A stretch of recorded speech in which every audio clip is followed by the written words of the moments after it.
Dear God, why does it hurt so bad when someone you love leaves and there's no more connection? Wanted to pick up the phone to say, guess what? Or I need to talk because I'm upset or sad. To hear the voice of he or she saying, it's okay. Giving you the best advice to get through this particular day. Dear God, why does death have to happen? Because it never heals.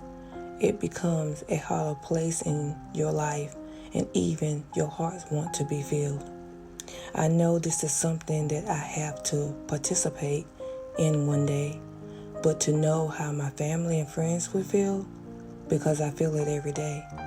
I open my eyes because of the grace and mercy you granted to me.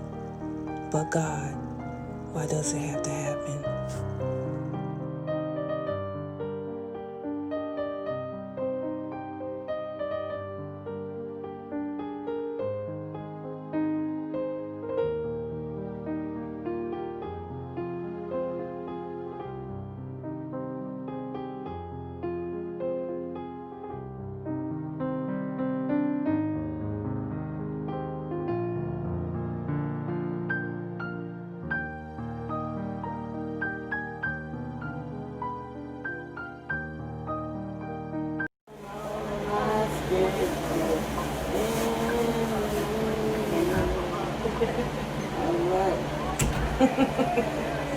Come on, you guys. Just sing some more. Some more.